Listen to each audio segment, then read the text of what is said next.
नाज़रीन कंबर में सुजाग फोरम तरफा मच कचहरी मुनक़िद कई वई, जंहिंमें नाले वारनि फनकारनि पंहिंजे फन जो मुज़ाहिरो करे माण्हुनि खे झूमाए छॾियो।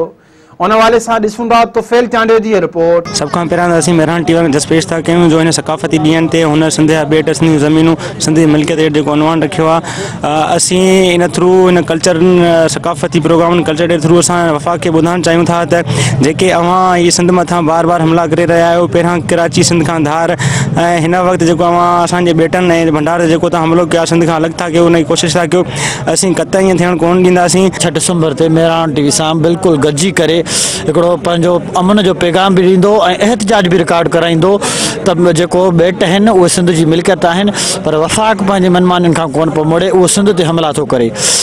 कराची ते हमला, कारूंझर ते हमला, आज़ाद ॿेटनि ते हमला, ये असीं कॾहिं भी बर्दाश्त न कंदासीं। सिंधी क़ौम खे भित सां लॻाइण जी कोशिशि कई थी वञे, असांखे पुरअमन रहणु ॾिनो वञे।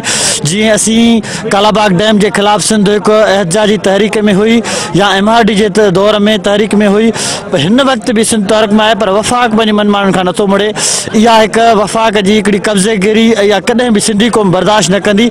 असीं पुरअमन आहियूं त असांखे पुरअमन रहणो ॾिनो वञे, न त ॿी सूरत में अहिड़ी एहतजाजी तहरीक निकिरंदी जेके इस्लामाबाद ताईं वञी बीहंदी। ख़ुशी अहिड़ी ॻाल्हि आहे त असांजा मीडिया जा दोस्त ख़ासि करे मेहरान टीवी, आवाज़ टीवी ऐं ॿियूं जेके बि सिंध ते कमु कर रहिया आहिनि, बहितरीनु कमु कर रहिया आहिनि। ऐं असां हाणे घुर था कयूं पंहिंजी सिंधी क़ौम हिकु सुजाग क़ौम ऐं गैरतमंद क़ौम आहियूं, जेके असांजे ॿेटनि ते नाजाइज़ कब्ज़ा ऐं उन्हनि जे मथां ऐं असांजे दरियाहनि ते कब्ज़ा, सिंध में पाणी जी खोट ऐं ॿिया जेके असांजा मादनियात जा वसीला आहिनि उन्हनि ते ज़ोरी काबिज़ कयो थो वञे ऐं असांखे पोइ ते धिकारियो थो वञे। असां कतई बर्दाश्त न कंदासीं।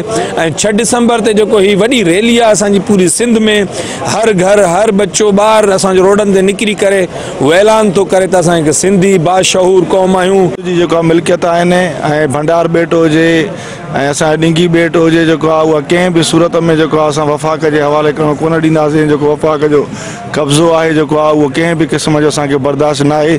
सिंध असां सिंधियुनि जो तारीख़ी वतन आहे ऐं असां सिंधी जेको आहे उन तां सिर बि पंहिंजो क़ुर्बान कंदासीं ऐं तयार बि आहियूं।